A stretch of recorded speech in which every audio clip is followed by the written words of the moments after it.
Hi my dear தங்கம்ஸ் அனைவருக்கும் இனிய மாலை வணக்கம். எல்லாரும் எப்படி இருக்கீங்க? எல்லாரும் நல்லா இருப்பீங்கன்னு நம்புகிறேன். அந்த நம்பிக்கையோட இந்த விலாக இன்றைக்கி பார்த்துடலாமா? அழுக்கான துணி, அதுவும் வெள்ளை துணியெல்லாம் துவைக்கணும்னா ரொம்பவே கஷ்டப்படுவோம். வெள்ளை துணி பசங்க ஸ்கூலுக்கு போட்டுட்டு போகிறப்ப ஹார்ட் பீட் அப்படியே லப்டப்னு கூடவே எகிற ஆரம்பிச்சிருங்க. எனக்கு அப்படி தான் எகிற ஆரம்பிச்சிடும். உங்களுக்கு எப்படின்னு கமெண்டில் சொல்லுங்கள். சரி, இந்த அழுக்கான வெள்ளை துணியெல்லாம் ரொம்பவே கஷ்டப்படாமல் எப்படி ஈஸியாக துவைக்கிறதுன்னு பார்த்துடலாமா? நம்ம துணியை ஃபஸ்ட்டு ஊற வைக்க போகிறோம். அதுக்கு ஃபஸ்ட்டு நம்ம பாத்திரத்தில் பாதி அளவுக்கு தண்ணி எடுத்துக்கணும். அப்போ தான் துணி நல்லா முங்கணும். முங்கி அழுக்கெல்லாம் ஊறி வெளியில் வரும். அதுக்காக தான் பாதி அளவாக தண்ணி எடுத்துக்கணும்.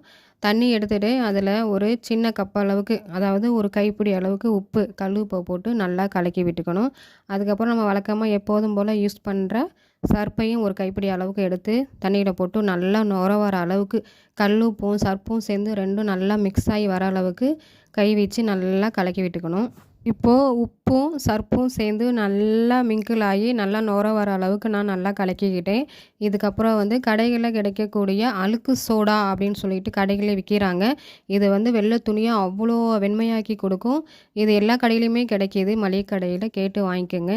அழுக்கு சோடான்னு கேட்டிங்கன்னாவே தருவாங்க. இதுவுமே அப்படி தான், ஒரு கைப்பிடி அளவுக்கு கல்லுப்பு ஒரு கைப்பிடி, சர்ப்பு ஒரு கைப்பிடி, அழுக்கு சோடா ஒரு கைப்பிடி, மூணையுமே ஒரு கைப்பிடி அளவு தான் எடுத்துருக்கோம். இப்போ நம்ம அழுக்கு சோடாவை தண்ணியில் போட்டு நல்லா கலக்க போகிறோம். இதை அழுக்கு சோடாவை போட்ட உடனேயே கையை வச்சு கலக்கவே கூடாது. ஏன்னா அழுக்கு சோடா ரொம்பவே பவராக இருக்கும். கையெல்லாம் ஓட்டை போடுறதுக்கு வாய்ப்பு இருக்குது. அதனால் அழுக்கு சோடாவை கையை வச்சு கிளறி விட்டு கலக்கக்கூடாது. ஒரு குச்சியை வச்சு தான் நம்ம கலக்கி விட போகிறோம். இந்த ஒரு குச்சி பண்ணுற வேலை தாங்க. எல்லா அழுக்கு துணியும் கிட்டத்தட்ட 10 துணி எடுத்து போட்டிருக்கேன். 10 துணியுமே நான் நினச்சி பார்க்க முடியாத அளவுக்கு வெண்மையாக்கி கொடுத்துருக்கு. இப்போது அழுக்கு சோடாவும் தண்ணியில் நல்லா கலந்துருச்சு. இதுக்கப்புறம் நம்ம துணி எடுத்து ஊற போட்டுக்கலாம். இப்போ தான் நம்ம அழுக்கு சோடாவை போட்டிருக்கோம். அதனால் உடனே துணியை கையால் எடுத்து முக்கி வைக்கக்கூடாது.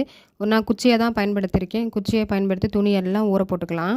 எல்லா துணியும் ஊற போட்டுட்டேன் தண்ணியில். இதுக்கப்புறம் நான் வெயில் படுற மாதிரி அப்படியே பாத்திரத்தோடு தூக்கி கொண்டு போய் வாசலில் வச்சுருக்கேன். வெயிலில் துணியெல்லாம் கொண்டு வைக்கும்போது தண்ணி சூடாகும். தண்ணி சூடாகும் போது துணியில் இருக்கிற அழுக்கெல்லாம் தனித்தனியாக பிரிஞ்சு வரும். அதனால தான் நான் கொண்டு வெயிலில் வச்சுருக்கேன். கிட்டத்தட்ட ஒரு அரை மணி நேரம் வச்சா மட்டும் போதும். இங்கே பார்த்தீங்கன்னா துணி தனியாக, அழுக்கு தனியாக பிரிஞ்சு வந்துடுச்சு. துணி பாருங்கள், இப்போவே பாதி வெள்ளையாயிடுச்சு.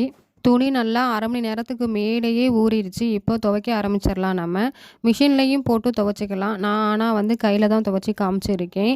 கையில் ஈஸியாகவே துவைச்சிடலாம். மிஷினில் போகணுன்ற அவசியம் இல்லை. கையில் சோப்பு கொஞ்சம் லைட்டாக தடவிக்கிட்டு சும்மா துணியை கசக்கி விட்டாவே போதும். வெள்ளை துணியெல்லாம் பளிச்சுன்னு வெள்ளையாக ஆகிடும். துவைச்சி காமிச்சிருக்கேன் பாருங்கள். நான்